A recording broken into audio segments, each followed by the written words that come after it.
Vamos a empezar ya nuestra grabación.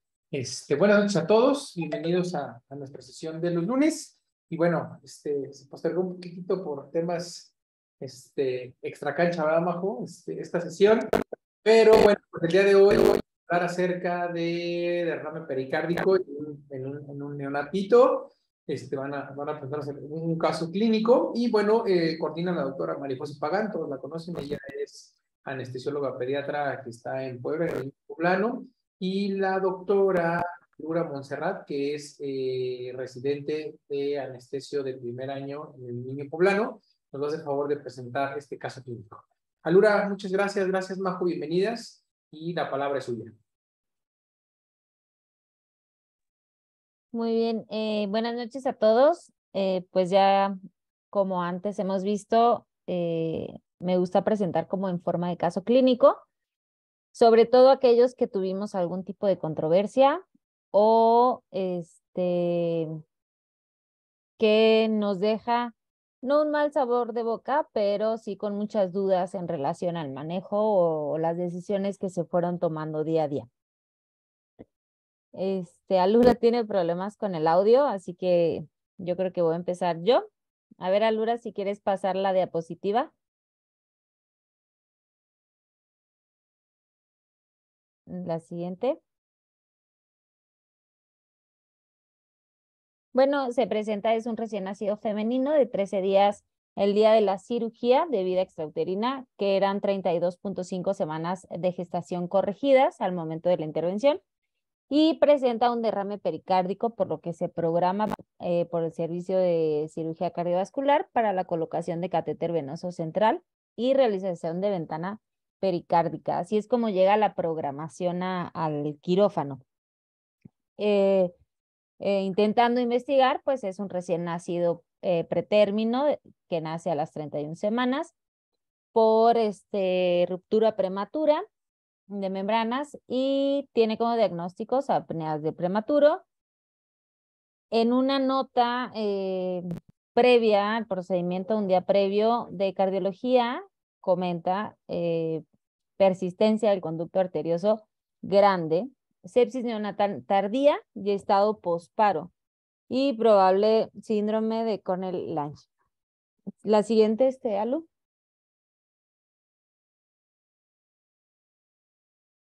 Pues como tal, durante el procedimiento, pues nos fuimos realmente encontrando con muchas variaciones, empezando porque en el expediente decía una cosa y lo que decía nuestro cirujano en ese momento, o nuestra cirujana en ese momento, era cosas que verbalmente se comentaron con el que realizó el ecocardiograma. Sí, pero dentro de esto, pues la bebita nace el 27 de mayo, referida por un hospital de segundo nivel, y llega a nuestro hospital, que es el Hospital para el Niño Poblano. Alu ya nos dejó de compartir. Déjame ver si yo puedo compartir la mía. Dame un segundito. Sí, con calma. Una disculpa. Bueno, igual les puedo ir comentando lo que nos fuimos encontrando. Parte de los diagnósticos era si tenía o no tenía conducto arterioso. Entonces, cuando llega al hospital, perdón, al quirófano, en el transfer llega palidez con cianosis. Entonces, pues la residente que venía con él de neonatos, creo que ni siquiera se había dado cuenta que el paciente venía totalmente inestable, por lo cual le pregunto si su coloración ha sido así todo el camino o o se ha deteriorando durante el traslado. Cuando lo ve dice, no, pues creo que sí ya está más blanquito. Lo pasamos de urgencia al quirófano, lo monitorizamos, estaba desaturado, bradicárdico, no conseguíamos una TA de forma de primera instancia, por lo cual, pues,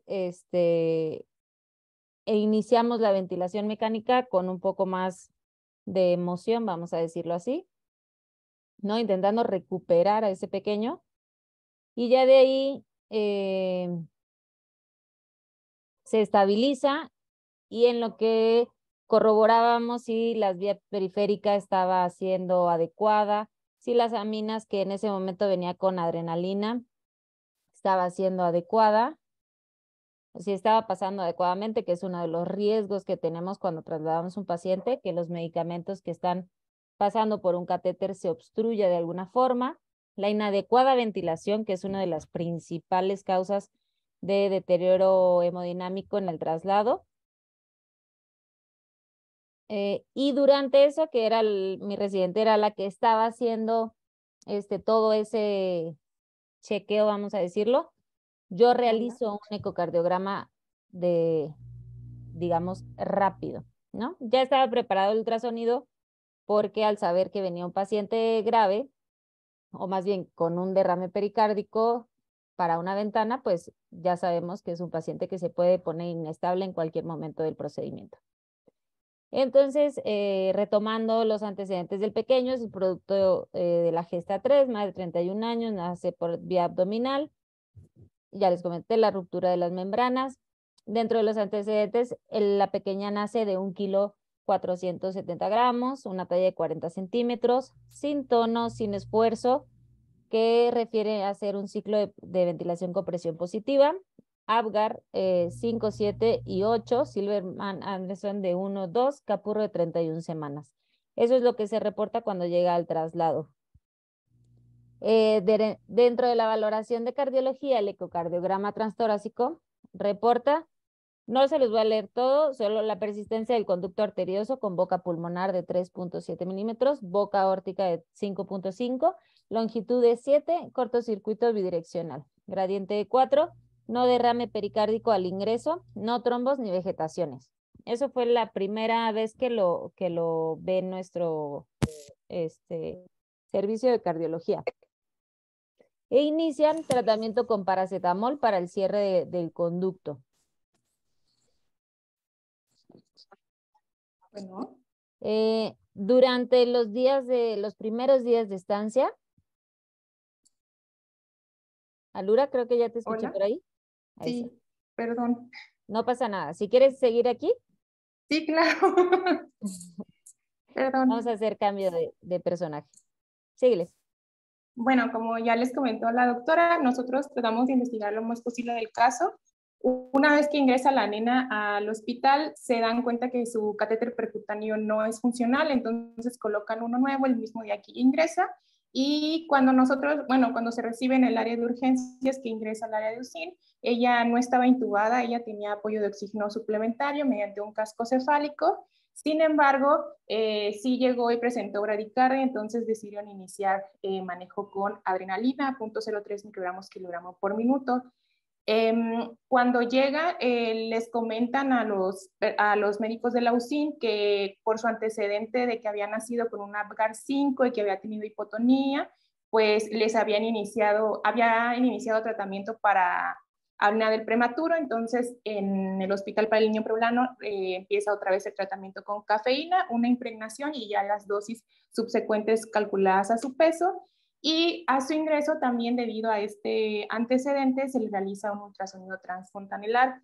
En nuestro expediente solo encontramos un reporte verbal reportado en la nota de la UCIN y lo reportan como dentro de parámetros normales. Esto fue en su primer día de estancia hospitalaria.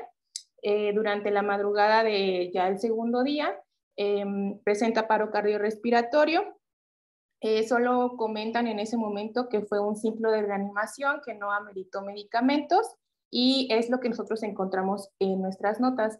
Sin embargo, se nos reporta al momento que entra a quirófano que ese paro fue realmente de más minutos, pero como les comentó también la doctora Majo hace un momento, no había mucha información al respecto en el expediente clínico que nosotros consultamos. Todo lo que recibimos pues, fue de manera verbal.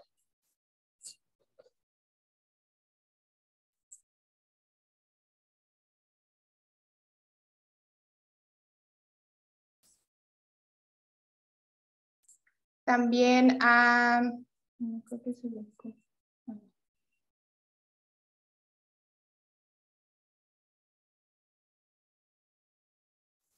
también a su ingreso Bueno, es que esta diapositiva es posterior. Ah, sí, a su ingreso igual, discúlpenme, inicia con levetiracetam. En el momento que solicitan el ultrasonido transfontanelar, también se pide una interconsulta en neurología. Sin embargo, en ese momento no estaba disponible el reporte de electroencefalograma. Cuando lo recibe ya la UCIN, reportan una encefalopatía difusa leve y por eso empiezan la neuroprotección con levetiracetam. Se realiza una interconsulta al servicio de cardiología y posterior a este evento donde presentó un paro cardiorrespiratorio, vuelven a hacer un eco transtorácico y es donde en notas reportan el derrame pericárdico. Este lo describen como un derrame global, que es de predominio anterior, y mencionan una distancia entre hojas de 21 milímetros. Aquí en este reporte sí dan a conocer un colapso diastólico del atrio derecho, que inclusive este derrame se extendía hacia los grandes vasos. Sin embargo, la febia estaba conservada y aquí no ven o no encuentran ya evidencia de que haya un conducto arterioso permeable o una persistencia del mismo. Al encontrar estos hallazgos, se supone interconsultan al servicio de cirugía cardiovascular y es cuando ellos deciden ya programarlo y pasarlo a quirófano para realizarle una ventana pericárdica.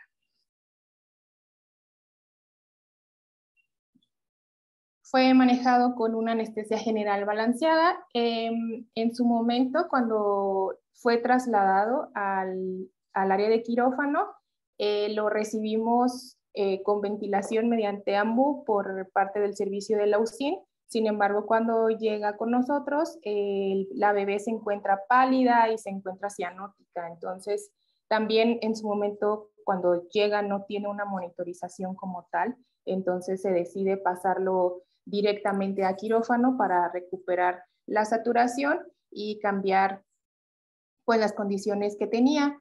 Una vez que lo monitorizamos, sus signos son los que aparecen en pantalla: una TA de 55-30, una frecuencia de 149 latidos por minuto. La respiratoria en ese momento estaba en 41 respiraciones, ya se recuperaba la saturación de oxígeno a 96 con una FiO2 al 100%. La FiO2 que mantuvimos prácticamente todo el procedimiento fue esa, y el sevoflurane se mantuvo desde 0.8 a 1.5 volumen por ciento, con una FiO2 pues como las que le acabo de comentar. Esta bebé llega con nosotros obviamente bajo sedación. El fentanilo estaba en 5 microgramos kilogramo hora, la dexmedetomidina 0.3 microgramos kilogramo hora, y se mantuvo así durante todo el procedimiento. Y la infusión de adrenalina estuvo manejándose dosis respuesta desde 0.05 a 0.08 microgramos kilogramo minuto. En el transanestésico se tuvo que transfundir una plaquetaféresis, ya que todos sus laboratorios mencionaban plaquetopenia. No se le había transfundido ya plaquetas hasta el momento y se decidió transfundir pues en el transanestésico. Uy, no sé. No se envió, pero al final les pasamos ahorita lo estoy cargando y ahorita lo volvemos a poner en la pantalla. Bueno, en esta diapositiva había un video donde la doctora Majo comentó, se hace un ultrasonido, sí se observa el derrame, sin embargo, la función ventricular está completamente conservada. Estas son las radiografías que encontramos de la paciente. La primera es a su ingreso el 1 de junio de este año, donde comparada con la del 4, que fue cuando se da a conocer el derrame por parte del servicio de cardiología, no hay mayor diferencia en cuanto al tamaño de la silueta cardíaca. Y la tercera imagen es ya el día que fue pasada a quirófano, donde se observa la punta del catéter que colocaron. Cuando ingresa a quirófano, en un primer tiempo se hace la colocación del catéter central por venodisección. Este se coloca yugular derecho, y el control que tuvimos para ver si estaba bien colocado o no fue este solamente. No se observa tampoco en la imagen que haya un cambio en la silueta cardíaca o que se observe un ensanchamiento como tal. Solamente la utilizamos pues para corroborar que la punta del catéter estuviera en una buena posición. Continuó con aminas durante todo el transanestésico el paciente. Fue adrena, como ya les comenté, desde 0.05 hasta 0.08 microgramos kilogramo minuto. Sus tensiones sistólicas fueron de 40 a 55, las diastólicas de 30 a 35. Las frecuencias respiratorias tendía a de repente retener un poquito de CO2, pero casi siempre estuvieron entre 55 y 65 respiraciones por minuto. La FiO2 nunca la pudimos bajar de 60%. Y pues como ya les comenté, la colocación del catéter central fue en un primer tiempo y en el segundo tiempo ya la colocación de la ventana pericárdica. Durante la realización de la ventana fue que se pasaron las plaquetas y al momento que hacen la ventana se obtienen 30 mililitros de líquido citrino a presión. Este líquido pues no tenía evidencia de que hubiera sido traumático o siquiera en el reporte citoquímico que presentara sangre, simplemente era líquido citrino. Y egresamos al paciente del quirófano, a la UCI, a su misma cuna donde estaba, continuó intubado, aún con el apoyo de la adrena y con la sedación endovenosa que se mantuvo durante el transanestésico y que continuó después. Al día siguiente de su cirugía fue valorado tanto por el servicio de neuro y se le pidió un ultrasonido transfontanelar. En este momento es cuando el ultrasonido ya revela isquemia de ambos tálamos y junto con el resultado del electroencefalograma que pidió neurología, se da un diagnóstico de encefalopatía severa. Neuro, al momento de evaluar, sugiere que se realice un nuevo electroencefalograma, dándole la oportunidad, pues, como de un destete de la sedación para ver qué pronóstico podría llegar a tener. Sin embargo, esta bebé nunca pudo suspendérsele la sedación por cuestiones que vamos a comentar más adelante. A los 5 días, esta bebé se quedó con un drenaje y el drenaje estuvo puesto 5 días, no tuvo mayor salida de líquido a través del mismo, y al 5.º día retiran el drenaje y se hace un nuevo ultrasonido de control. Este es transtorácico y reportan que hay la presencia de un septum interauricular que es aneurismático y tienen la presencia de una vegetación, y con esto hacen el diagnóstico de endocarditis. También parte de la necesidad de un nuevo ecotranstorácico fue que la paciente tenía mayor requerimiento de parámetros ventilatorios, no podían destetarla del ventilador, por lo tanto tampoco podían quitar la sedación. Y al momento de dar con este diagnóstico, pues inician manejo con milrinona, inició a 0.5 microgramos kilogramo minuto, y la adrenalina llegó a estar hasta 0.1 microgramos. La paciente, pues como les comenté, no se pudo destetar de la sedación ni del ventilador. No se reportaron más como hallazgos de paros hasta el 19 de junio, cuando continuó con desaturaciones. Presentó un broncoespasmo que fue refractario, al tratamiento médico, pues hizo bradicardia, se cayó en paro de nuevo. Este paro sí está reportado como un paro de 20 minutos con 5 dosis de adrenalina, y finalmente pues ella falleció ese mismo día por la tarde, a las 5 de la tarde.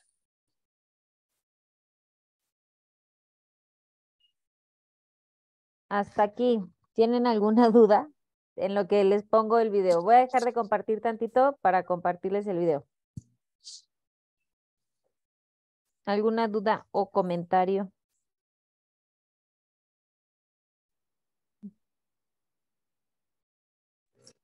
Tengo una duda. Para este punto, ¿el conducto arterioso, o sea, solo estuvo realmente en un ecocardiograma? Hago esta pregunta por el hecho de que aparentemente yo actualmente soy R5 de cardiología infantil, o bueno, pediátrica, y el conducto arterioso parecía tener medidas muy grandes, y de hecho repercusión hemodinámica. Digo, aparte de las medidas, leí todo el ecocardiograma, y me parece que tenía una IAO de 2.7, o sea, tenía muchos datos de que en efecto sí tenía repercusión hemodinámica y que era un conducto grande, y me llama la atención que aparentemente como que desapareció, ¿no? Digo, a pesar de que sí le dieron un ciclo farmacológico con paracetamol, pues se me hacía demasiado grande. No sé si algún otro es lo correcto. Esa es una de las cosas que a nosotros como que no nos cuadra en la historia que nos empiezan a decir, ¿sale? Entonces el viernes tenía un conducto que empieza tratamiento, el sábado cae en paro y el domingo hacen otro eco y está gigante el conducto, que es el que te estamos reportando. Pero para el lunes ya no tiene conducto. Pero sí un derrame. Y hay un derrame, exacto, ¿no? Entonces, Ok. como que no concuerdan los tiempos de cierre de un conducto Sí, sí, exacto, justo lo para que el llama la tamaño atención. que refiere, Y ¿no? también así como que el derrame también así de dónde, ¿no? Muchas dudas, gracias. Exacto, eso es parte de lo que queremos intentar. Nosotros como anestesiólogos difícilmente podemos hacer que pues cirugía cambie de opinión, por supuesto, ¿no? Entonces, no vamos a discutir que tiene que pasar a una ventana pericárdica, pero en uno de los ultrasonidos dice que hay colapso de atrio derecho. Eso para mí creo que, o para, no para mí, para la paciente, era una urgencia y trasladarlo a un quirófano aumentaba el riesgo, ¿no? O sea, parte de nuestras cuestiones es, ¿por qué no lo puncionaron ahí? O sea, ¿cuándo hacer una punción? ¿Cuándo hacer una ventana? ¿No? ¿Ahí logran ver el video? Sí. Sí, Se ve. Le voy a quitar espérame, le voy a quitar el audio. Ok, no puedo. Ese es uno de los que nosotros vemos, que hacemos ahí en el momento espérenme, porque hay otro, que creo que es mejor.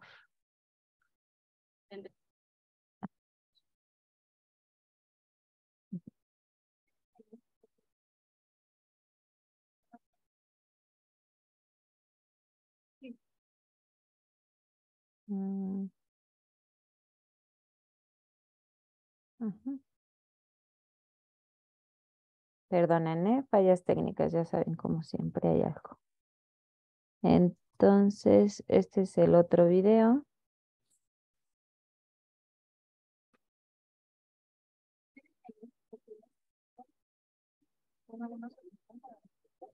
Entonces, no es la mejor imagen, la verdad, no es lo que pudimos hacer en lo que estábamos haciendo otras cosas, otras manos. La pequeñita era, por supuesto, muy pequeña, ¿no? O sea, era 1,400 kg, invadiéndola. Teníamos un catéter percutáneo en la pierna izquierda y un periférico en la otra piernita. Decidimos ya no colocar ningún tipo de invasión arterial o por el estilo, porque eso íbamos a perder tiempo, ¿no? Entonces, fue lo que se decide para poder, ahí ven mi pantalla otra vez. Sí, doctora. Sí, Majo, se ve bien. Gracias. Para poder realizar. Y nuevamente los cirujanos deciden primero colocar un catéter venoso central yugular. Bueno, primero intentan subclavio, por supuesto, a punción, y llega la médico adscrito y dice no, por venodisección y yugular.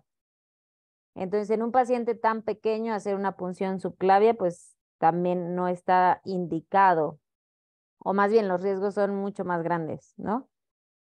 Entonces, teníamos un paciente inestable, colocación de un catéter tercamente, porque parte de lo que cirugía reportaba es que el derrame pericárdico era por culpa del catéter. Por eso les enseñamos las imágenes previas para descartar esa teoría, ¿no? Tiene el catéter de la piernita del lado derecho y no se ve que esté fuera de sitio. Entonces, parte de lo que ellos quieren es, ¿no? O sea, o más bien el miedo que ellos tienen es que el derrame sea un hemo, y entonces en caso de que sangre, pues estar preparados por eso. Esa es la cuestión de llevarlo a quirófano, ¿no? Porque era culpa del catéter. Que en la literatura, investigando más, efectivamente lo reportado, lo más común para un derrame de este tipo es culpa de un catéter, ¿no? De los PIC, que ahorita vamos a hablar más adelante. ¿Alguna otra duda que tengan hasta el momento? O por ejemplo, cirugías, los cirujanos que están con nosotros hoy. ¿Por qué hacer una ventana pericárdica y por qué no puncionar a este pequeño? O ¿cuándo deciden hacer una ventana pericárdica? ¿O cuándo deciden puncionar? O en terapia intensiva, los que están intensivistas aquí, ¿ustedes hacen una punción pericárdica en caso de que el paciente lo amerite? O sea, ya les cayó una vez en paro y descubren que tiene un derrame.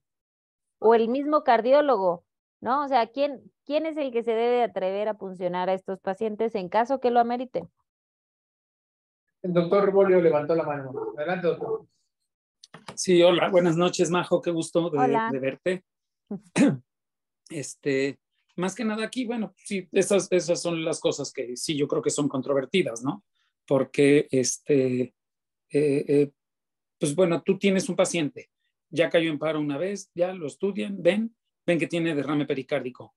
Uno, el cardiólogo tiene que estar capacitado para decir si ese derrame pericárdico está produciendo tamponade o no. La causa del derrame al parecer no estaba produciendo tamponade, entonces, pues por lo que describen, puede no ser una urgencia. Sin embargo, bueno, ahí está el derrame y hay que hacer diagnóstico. Sí, de todos modos, sí, una de las principales causas es la colocación de un catéter venoso central, pero cuando ese catéter llega central y por lo que veo, el derrame pericárdico, o sea, la secuencia fue un catéter femoral que no llega al corazón, luego detectan el derrame y luego le colocan el yugular, ¿no? O cuando le colocan el yugular ya tenía derrame. Digo, cuando sí, el derrame lo hizo antes o después del yugular. Antes. No, antes. Ok. El yugular fue en quirófano el primer tiempo. Ok, el yugular fue en quirófano. Ahora, eso por un lado. Ahora, si el paciente está inestable, hay que ver.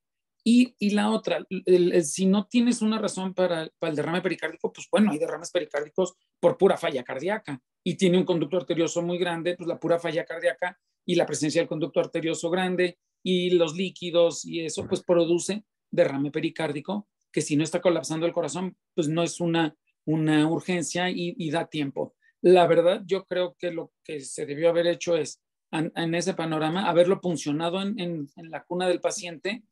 Además, tienen la ventaja que le están haciendo ahí el ultrasonido, ya tienen ultrasonidos ahí, entonces pues se puede puncionar con el ultrasonido para dirigir la punción. Y ya ves si es hemático, seroso, purulento o qué. Ahora, esa es la pregunta. Cuando puncionaron y que hicieron la ventana o que salió líquido, ¿de qué características? Cetrino, ¿no? Dices. Entonces, si es citrino, pues no es, es un derrame por falla cardíaca. La verdad es que siendo citrino podrían haberle hecho nada más la colocación de un yelquito ahí con hoyitos y no trasladar al paciente y no someterlo al riesgo de llevarlo al quirófano, ¿no? Esa es mi opinión, ¿no? También la mía. ¿No? También creo que esto tendríamos que haberlo hecho en la cama, ¿no? A lo mejor todo el equipo, vamos todos a terapia, no tengo ningún problema, pero en su cama. Creo que el riesgo del traslado de neonatos al quirófano fácil son unos 3 minutos.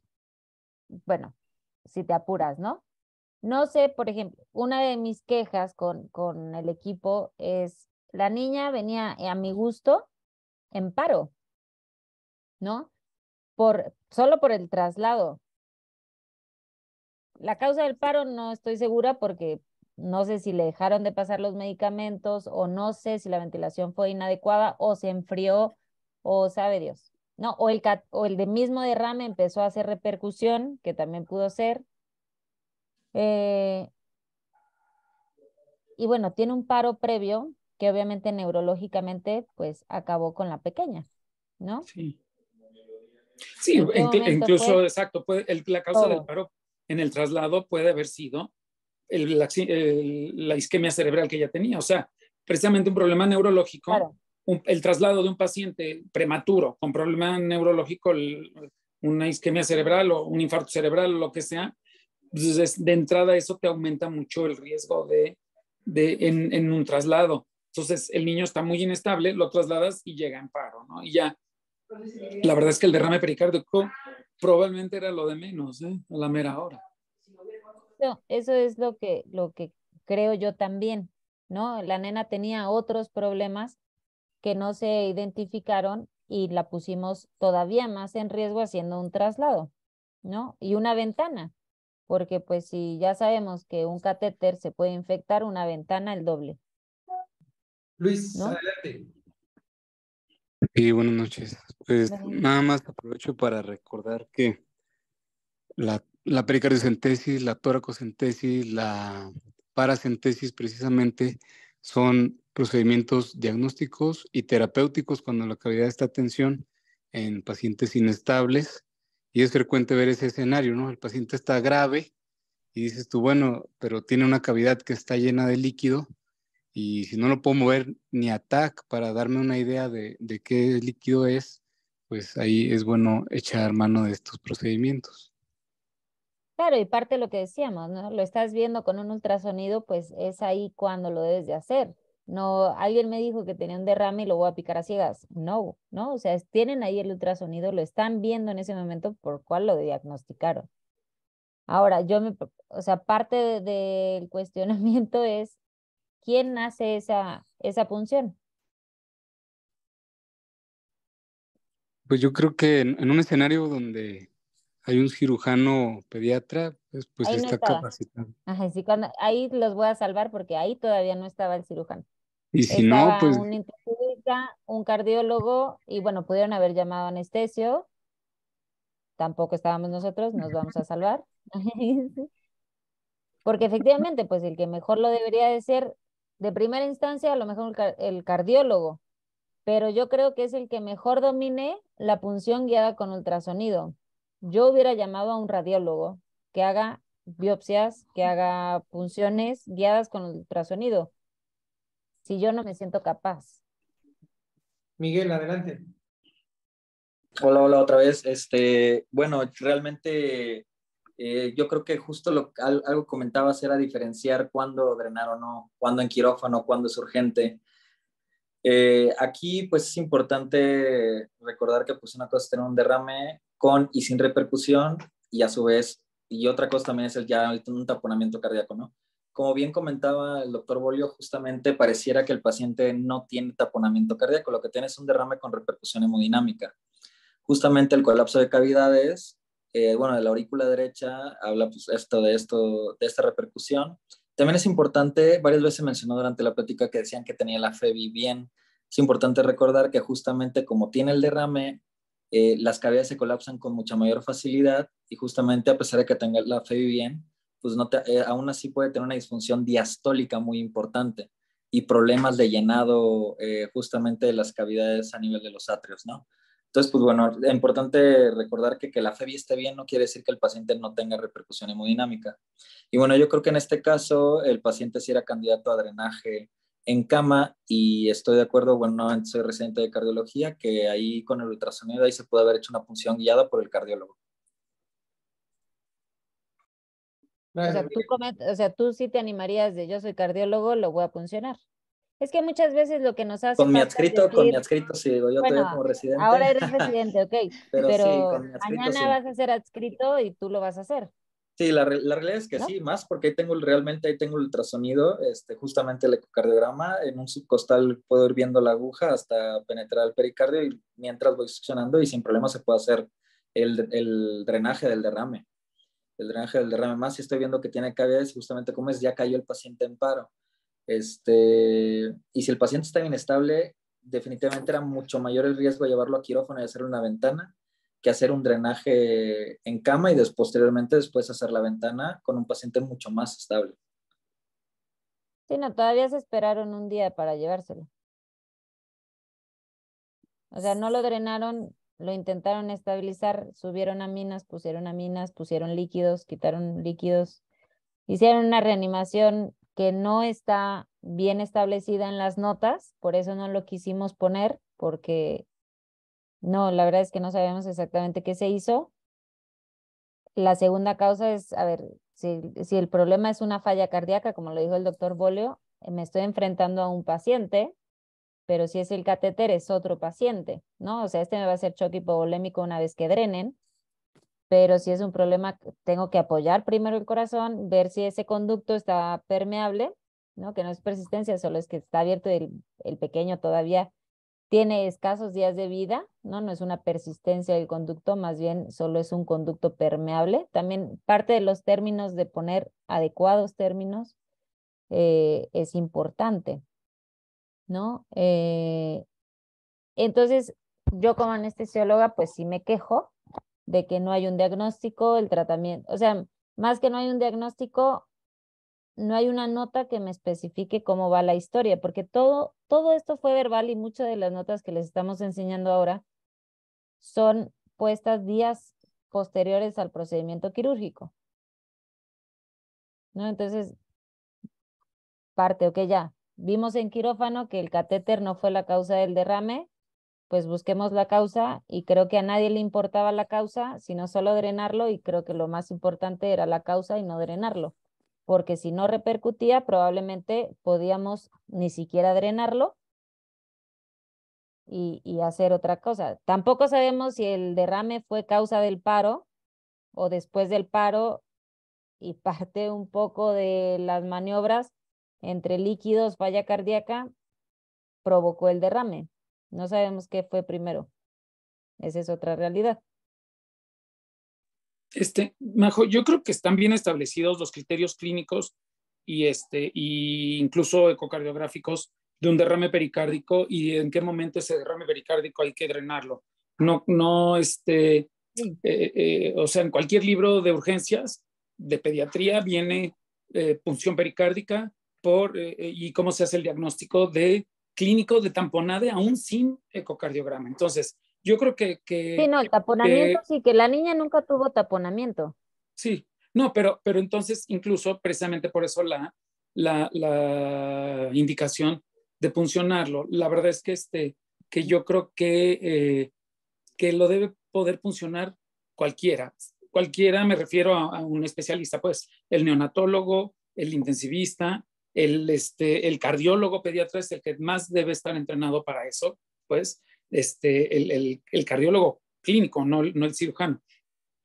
Y el cirujano cardiovascular, pues debe saber cómo funcionar un paciente y sobre todo porque en un momento dado puede entrar al quite en una complicación que tenga que hacer la toracotomía rápida si por algún problema, si se presenta algún problema de que funcione en el corazón o que empiece a sangrar o qué sé yo, ¿no?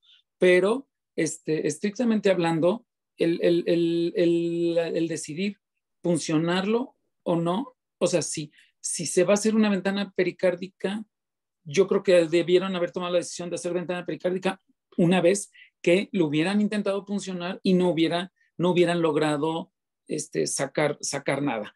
Esto a lo mejor antes que no había ultrasonido, bueno, pues ese era el pretexto, pero la verdad es que ahora teniendo la posibilidad de estar con un ultrasonido en la cama del paciente y ver si hay un derrame pericárdico, hacer la punción guiada por ultrasonido, se ve cuando entra la aguja, se succiona, se ve qué es lo que sale e incluso ahí se hace, como dijo Luis Martínez, se hace el diagnóstico y si con ese diagnóstico puedo dejar el catéter puesto, pues ya estoy aprovechando para hacer el tratamiento.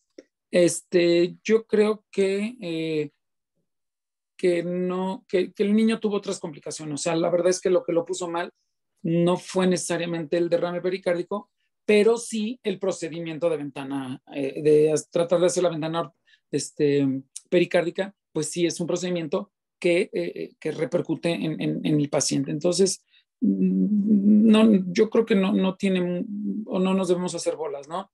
Diagnóstico de derrame pericárdico hoy por hoy, pues es con el ecocardiograma, pues con el ultrasonido. Claro. Repercusión hoy por hoy es con el ecocardiograma, pero además clínicamente, si tengo pulso paradójico, si tengo electrocardiograma cambiante, pues con alternancia eléctrica, todo eso. Y a fin de cuentas, antes de cualquier cosa, pues la punción es lo menos invasivo, se hace diagnóstico y ya si se complica o no se puede o lo que sea, ya se piensa en la ventana pericárdica, ¿no?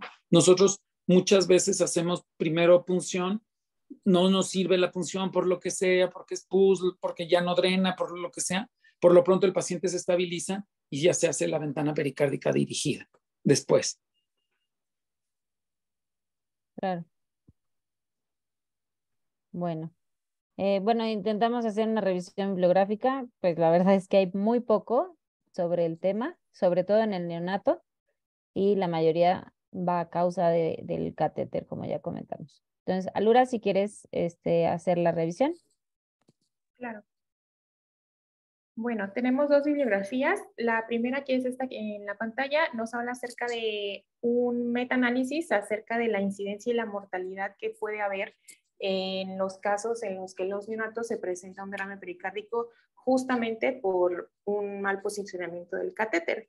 En esta bibliografía se habla ya de cantidades en las cuales podemos clasificar los derrames. Obviamente, como ya mencionaron ustedes, a mayor cantidad, pues hay mayor probabilidad de un tamponado cardíaco y de un shock cardiogénico. Y habla de la siguiente clasificación que se puede aplicar también a estos niños. Se puede decir leve cuando hay una distancia de 5 a 10 milímetros, donde podría haber una cantidad de 100 a 250 mililitros de líquido, moderado de 10 a 20 milímetros la distancia, con una cantidad de hasta 500 mililitros, o grave cuando esta distancia es mayor a 20 milímetros y pudiera haber una cantidad mayor a 500 mililitros en la cavidad pericárdica. Y en sí, para diagnosticarlo como por imagen, pues mencionaba que lo que se puede utilizar a veces es la radiografía. Sin embargo, la radiografía no nos va a mostrar una alteración en la silueta cardíaca si esta cantidad de líquido es menor a 250 mililitros. Entonces, pues aquí es donde mencionaban que evidentemente una radiografía no era el método más acertado para poder visualizar un derrame pericárdico.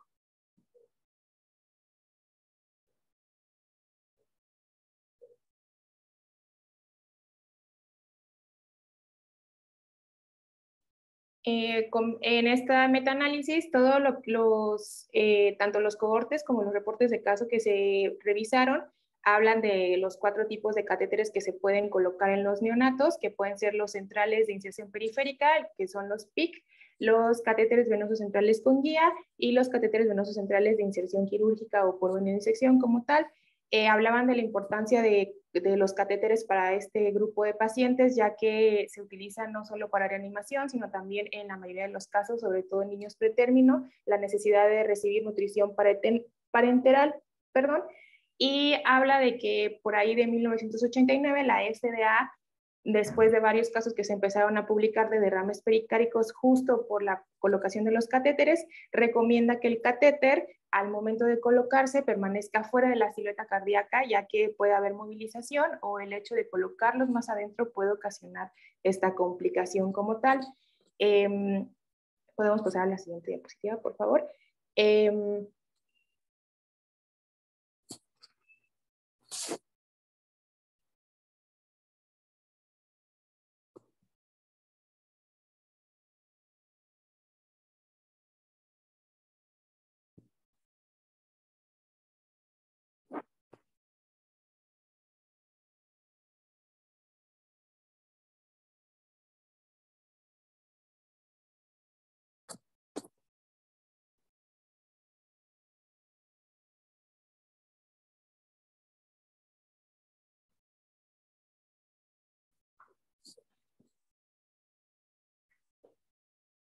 Ya no te escuchamos, Salud.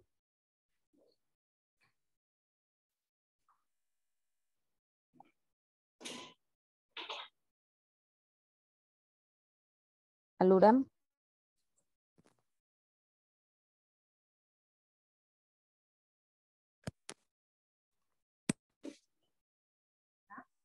Hola. Ahí ya te escuchamos otra vez. Discúlpenme. Perdón. Bueno, entonces se había dado esta recomendación de que la punta del catéter permaneciera fuera de la silueta cardíaca para tratar de como evitar esta complicación. Sin embargo, pues en ese momento no se llegaba como a una conclusión de si esa era una adecuada medida para tomarlo. Entonces, este metaanálisis, el objetivo que tiene, podríamos seguir a la siguiente diapositiva, era estimar qué incidencia podía tener el hecho de que un catéter se quedara dentro de la cavidad y provocara un derrame pericárdico, y qué posibles predictores podríamos tener clínicamente para saber a qué nivel dejar este catéter o no. Este metaanálisis estudia o toma en cuenta 21 estudios de cohorte y 99 casos clínicos que se han reportado en bibliografía. Como tal, en sus conclusiones mencionan que de todo lo que ellos ven, la incidencia de un derrame pericárdico por la colocación de un catéter venoso central puede llegar hasta ser del 3.8%. Sin embargo, ellos en toda la revisión estudian cómo se colocaron los catéteres, en dónde se quedaron, y se podrían llegar a dar como una distancia adecuada para poder evitar esta complicación. Comentan que el método convencional que tenemos de tomar una radiografía para corroborar que la punta del catéter es adecuada no es el mejor, porque el niño, al momento de que se toma la radiografía, es en una sola dimensión. No se puede ver realmente si la punta queda completamente fuera de la silueta cardíaca. Aparte de que el recién nacido, cuando se empieza a nutrir, va a crecer de forma adecuada y la punta del catéter puede migrar por el mismo crecimiento que va a tener el bebé. Aquí sí mencionan que el ultrasonido es el método más seguro y preciso, y que no va a generar una radiación, y que al momento de poner el catéter con un ultrasonido, pues no va a haber una guía tampoco que pueda estimular o que pueda lesionar las estructuras anatómicas, y pues evitar más complicaciones.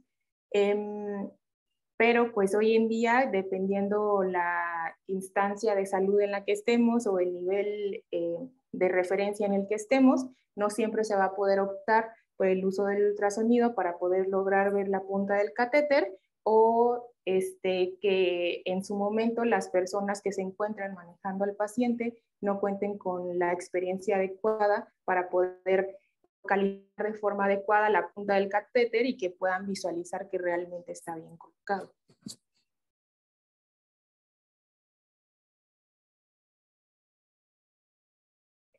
No sé si se está moviendo la diapositiva, yo no veo que cambie. No, se quedó en la primera. Ah, ok. Ay, ¿de verdad? A ver, déjame ver, checo.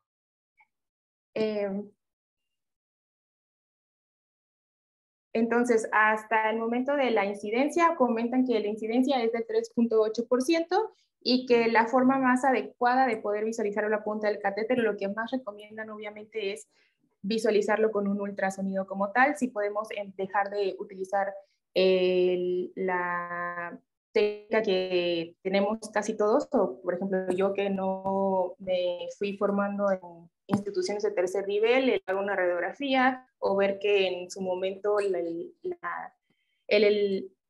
electrocardiograma cambiara, pues no eran totalmente fidedignos para ver si la punta del catéter estaba bien colocada o no. También abordan ciertos otros materiales de catéteres que se utilizan, como por ejemplo los de poliuretano, en los cuales, según los reportes de casos clínicos, este material o los catéteres que estaban compuestos de este material generaban significativamente, con una P significativa, más el hecho de que se pudiera generar un derrame pericárdico. Y con estos, en los que sí se llegaba a ver un derrame que colocaban estos catéteres, había una mortalidad del 27%. También hablan de los catéteres que se introducen con guía, pudieran generar más mortalidad que aquellos catéteres que se colocan por vía umbilical, y que los catéteres de inserción periférica. Y también el hecho de que se tuviera un derrame pericárdico, no abordarlos o no realizar una pericardiocentesis en estos niños en los que se utilizaba un catéter y lograban esclarecer que el derrame pericárdico era ocasionado por el catéter mismo, pues la mortalidad sí aumentaba significativamente.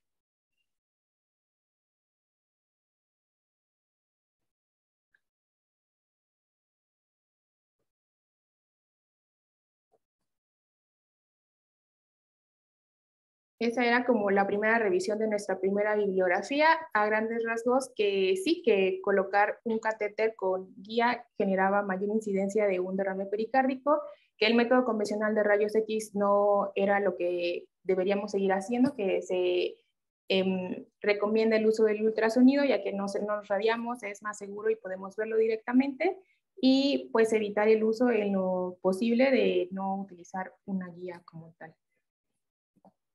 Nuestra siguiente bibliografía habla acerca de los abordajes y el manejo de del derrame pericárdico. No sé si ya se movió la diapositiva con ustedes, yo no logro ver. No, todavía no. Ya dejé de compartir, no sé qué está pasando. Bueno, les mandamos los artículos. A ver, listo. Vamos a Si quieres volver a compartir, Majo, a ver si ya se ve. Es que ahí se supone que yo estoy compartiendo, o sea, tengo como si estuviera compartiendo. Sí, yo lo paré y a ver si puedes Ok. volver a hacerlo. A ver, otra vez. Ahí ven, no. No.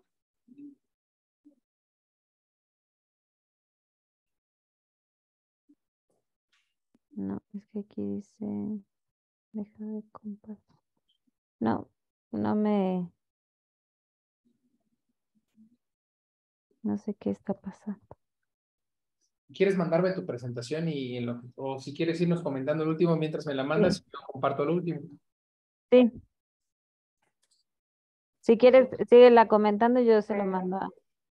Nuestra segunda revisión o nuestra siguiente bibliografía es acerca de los abordajes y el manejo que se le pueden dar a los derrames pericárdicos. También esta bibliografía habla acerca de que la radiografía de tórax no es específica, ya que no se logra ver un agrandamiento de la silueta cardíaca a menos que sea un ultrasonido moderado. Pero mencionan que tomar una radiografía a un paciente que tiene un derrame sí pudiera ayudarnos en caso de que tuviera alguna patología concomitante, ya fuera pulmonar o mediastínica o cardiológica inclusive. Entonces no la descartan, pero no, obviamente no es el método de elección para diagnosticarlo. Sin embargo, sí, hoy en día la ecocardiografía se puede considerar pues el pilar para el diagnóstico. No solamente eso, sino también la cuantificación y el hecho de que se puede observar de forma directa la funcionalidad el movimiento de las cavidades cardíacas y poder saber si está teniendo un impacto en el gasto cardíaco como tal o la hemodinámica del corazón. Las ventajas que tiene, pues es que es fácilmente disponible, ya la mayor cantidad de las terapias, inclusive en quirófano podemos acceder a un ultrasonido, es seguro, no nos estamos radiando, es económico y se puede realizar pues en la cama del paciente, ¿no? No tenemos el riesgo o el peligro de tener que trasladarlo a un área de imagen o de llevarlo al quirófano directamente, se puede hacer ahí mismo en su conita o en su cama. Evidentemente, la selección de la técnica para diagnosticar el derrame pericárdico pues se debe individualizar y tener en cuenta el escenario clínico y los hallazgos que ya tiene en otros aspectos como gasometrías o los laboratorios, una biometría, lo que tengamos a la mano en general. Como ya mencionaron también, el hecho de realizar una pericardiocentesis es con fines terapéuticos y diagnósticos. Para poder realizar la pericardiocentesis, ya todas las bibliografías enfatizan o hacen gran hincapié en que esta debe ser guiada por eco, por un ultrasonido o fluoroscopía, y que en aquellos pacientes que se sospeche una etiología maligna o que al momento de sacar líquido que nos haya dado una sospecha de una etiología maligna, pues obviamente dar un enfoque multidisciplinario, y en caso de que se requiera colocar un catéter de drenaje, este debe estar colocado hasta que se drenen al menos 30 mililitros de líquido en 24 horas. Esto es, o esta bibliografía está basada o sigue ciertos criterios de la Sociedad Europea de Cardiología. Entonces, ellos proponen 4 pasos como un algoritmo cuando se sospecha de un derrame pericárdico. El primer paso, pues, investigar o no si hay un tamponamiento cardíaco, y el hecho de que si se sospecha que el derrame es de etiología bacteriana o si tiene alguna etiología como neoplásica, que son como las más comunes. Si en este caso ya hay datos que comprometan la hemodinámica cardiovascular, pues obviamente se tiene que realizar una pericardiocentesis. La pericardiocentesis es como el primer paso. Y a partir de aquí hay otros pasos que, pues, como para descartar otras etiologías. La primera sería la etiología inflamatoria, hacer un chequeo de marcadores inflamatorios. Si hay elevación, pues tratarlo como si fuera una pericarditis, según las guías que se tengan a la mano. Si no se tiene una sospecha etiológica como tal, pues tratar de explicarlo según los hallazgos que el paciente haya tenido, según su evolución.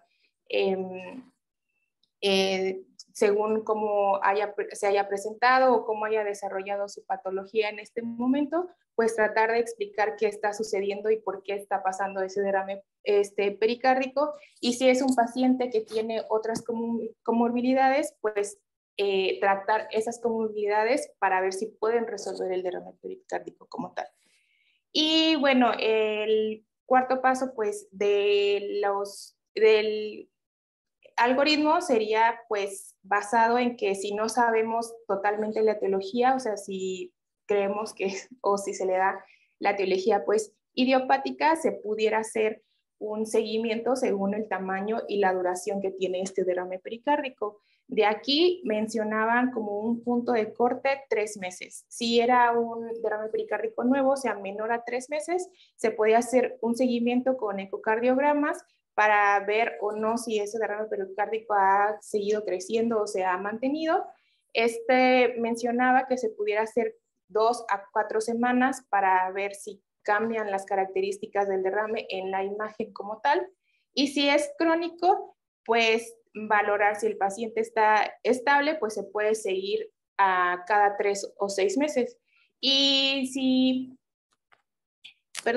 el paciente obviamente presenta alguna descompensación o algún síntoma de que hay un compromiso cardiovascular, pues pensar en el drenaje pericárdico como tal, según pues como haya presentado sus síntomas. Entonces, la toma de decisión si se hace una pericardiocentesis o no va a ser basado en su etiología y obviamente pues cómo se presenta el paciente en el momento que está sucediendo el derrame pericárdico. Esta misma bibliografía habla de que en los países tanto de mediano como de alto ingreso, a veces hasta el 50% de estos derrames parecen o permanecen sin detectar una etiología como tal y se pues etiquetan como idiopáticos como tal. Habla de que los derrames pericárdicos que son asociados al curso de una pericarditis tienen en general un buen pronóstico, sobre todo aquellos derrames que sí tienen un tamaño pequeño y moderado, y que una vez que se detecta un derrame pericárdico, si no está comprometiendo la funcionalidad cardíaca y se le va a dar un seguimiento por fuera, obviamente debe monitorizarse de 1 a 2 semanas después de que se ha hecho el diagnóstico inicial, y a partir de aquí es como les comentaba el cuarto paso del algoritmo.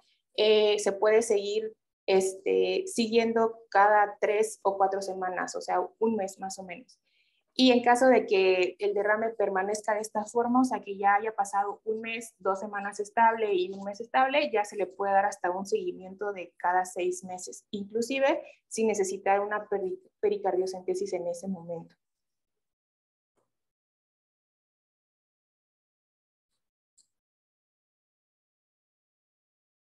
Esas son eso es lo que pues la bibliografía más reciente y lo que podríamos decir que encontramos más acorde a lo que el caso clínico nos presentó.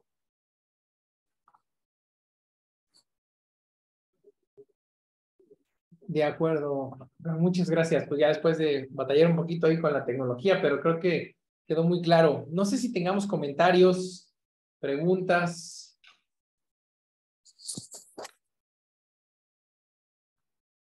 Yo quisiera comentar algo que creo que de las cosas que más adolecemos en nuestros centros es la realización de protocolos que a veces cuestan un poquito de trabajo, ¿no? Y protocolos adaptados a nuestras posibilidades, a nuestras circunstancias, a nuestra situación económica, ¿verdad? Y yo veo varias cosas en tu caso. Yo creo que de las cosas importantes que a mí me gustaría destacar es, ¿qué se le hace a un niño que se para, ¿no? Y sobre todo al recién nacido. O sea, sabemos hoy que el prematurito per se tiene riesgo de sangrado, ¿no? Y yo creo que después de un paro, pues es súper importante la valoración neurológica para determinar con un ultrasonido precisamente, ver cómo está el tema de la cabecita, ¿no? Yo creo que eso pasa muy frecuentemente. Nosotros acabamos de tener un niño que crisis de hipoxia y que de repente le hicieron una tomografía, pensaban que tenía isquemia y parece que tiene una malformación arteriovenosa, pero el tema es que ya se operó, ¿verdad? Entonces creo que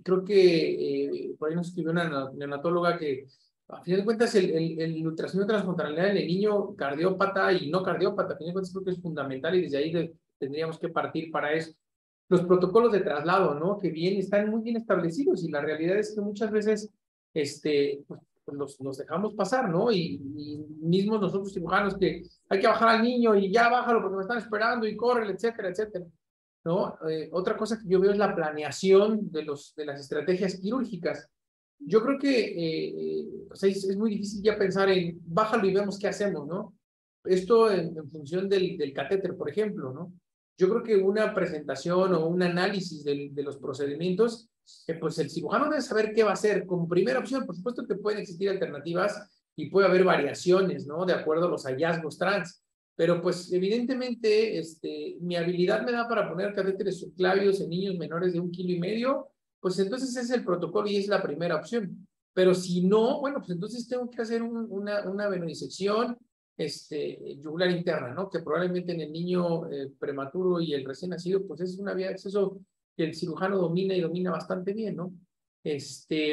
Ya pues entrando más en contexto, pues por supuesto los protocolos de diagnóstico, de terapéutico, tú preguntabas, Majo, ¿quién debe hacer este procedimiento? Pues yo creo que depende mucho de la institución. Nosotros, por ejemplo, decidimos o consensuamos que los niños que ya tuvieron alguna cirugía cardiovascular, que hacen algún derrame pericárdico, pues lo va a funcionar el cirujano, pero el niño que no ha hecho esto, pues lo hace el hemodinamista, ¿no? Ya, obvio, evidentemente bajo fluoroscopía, o guiados por ultrasonido. Nosotros siempre lo hacemos guiado por ultrasonido.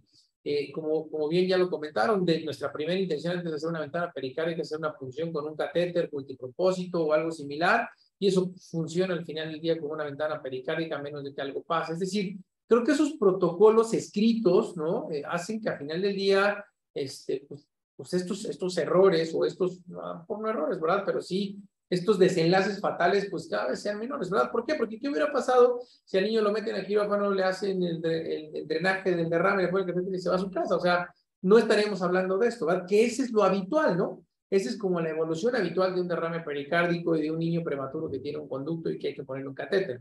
Pero yo creo que la verdad es que estos protocolos de acción no es nada nuevo, deberían de establecerse ya en cada centro y sobre todo con base a qué tenemos nosotros y qué somos capaces de, porque no vamos a copiar el protocolo de Texas, por ejemplo, ¿no? Que a lo mejor están increíbles, pero no es tan sencillo de llevarlo a cabo por infraestructura, por personal, etcétera.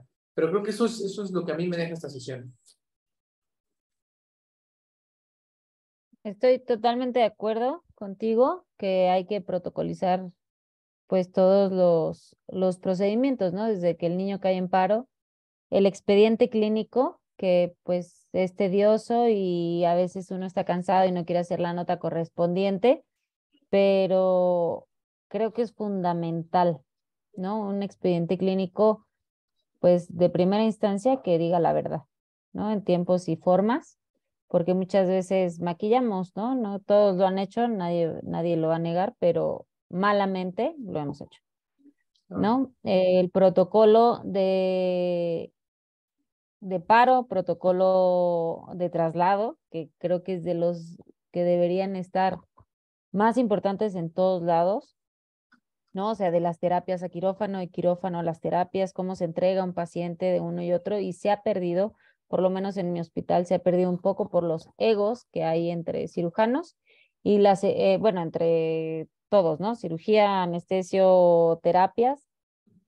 Y la otra es, pues, el confiar en el equipo del que estamos, ¿no? Porque muchas veces, pues, terapia no dice a anestesio o el cardiólogo no le dice a terapia, pero sí le dijo al cirujano, ¿no? Entonces, la comunicación efectiva se tiene que hacer también en todo momento, ¿no? Y más que qué hacer, bueno, no solo, ¿no? O sea, las causas de un derrame pericárdico, pues pueden ser muchísimas, ¿no? Un catéter, algo cardiogénico, la sepsis, que el niño también refiere, ¿no? Tiene un diagnóstico de sepsis, algo autoinmune, ¿no? Ya no se estudió si la mamá tenía algún tipo de enfermedad autoinmune, un lupus, ¿no? Un neonatal, que pues a fin de cuentas todo eso te puedes enfrentar con un paciente prematuro que no está diagnosticado adecuadamente y empieza a crecer la bolita de nieve y no la logras parar. Sí, de acuerdo, como bien lo dices, el concepto del cardioteam que a mí me encanta es eso, ¿no? El confiar, el respetar el trabajo de cada uno de nosotros, pero sobre todo, pues, caray, ¿de qué sirve que yo oculte información si la repercusión no va a ser el que hiciste algo bien o mal, ¿no? Sino pues, compromete la vida del paciente, que creo que eso es fundamental. Pues ahí ya les queda mucho trabajo por hacer, que a veces es lo más difícil, ¿no? La reconciliación entre grupos, pero al final del día, yo creo que esos protocolos, pues inicialmente traslado, ¿no? A lo mejor, ¿sabes qué? A partir del día de hoy, el paciente llega al quirófano en estas condiciones, ¿no? Porque pues ahí es donde al final de cuentas pasan muchas cosas, ¿no? Desde la monitorización, desde, como dices, ciérrale tantito para que baje la bomba y entonces ya dejan de pasar soluciones, medicamentos, etcétera. Pero bueno, pues la verdad es que es un tema que nos pasa frecuentemente, ¿no? Frecuentemente no sé, ocultar la información, etcétera. Entonces, pues ojalá que cada vez sea menos y pues ojalá cada vez también podamos nosotros escribir nuestros protocolos y que no se queden al aire, porque eso ayuda, a fin de cuentas, a salvarle la vida a los pacientes, ¿no? Muy bien, no sé si tengamos más preguntas, comentarios. Pues muy bien, Majo. ¿Algo con lo que quieran cerrar, Alura, Majo, su presentación? Es parte de eso, ¿no? Seamos un equipo, aprendamos a trabajar en equipo y respetarnos, ¿no? Creo que ahí está la clave del éxito. De acuerdísimo. Muy bien. Alura, ¿algo con lo que quieras concluir tu sesión? Pues sí, más que nada eso, creo que en un principio la comunicación no fue tan efectiva. El éxito de la mayoría de nuestros pacientes depende de eso. Y el hecho de que pues también durante el procedimiento no se logró esclarecer realmente cuál era como la cronología de lo que estaba sucediéndole al bebé, en su momento también nos confundió mucho. Y como lo comentó la doctora Majo también, una vez que pasó el paciente a su procedimiento, pues como que ya no hubo más, simplemente dijeron vamos a ver si lo podemos destetar y a ver qué sucede y no se le dio un estudio más a fondo realmente.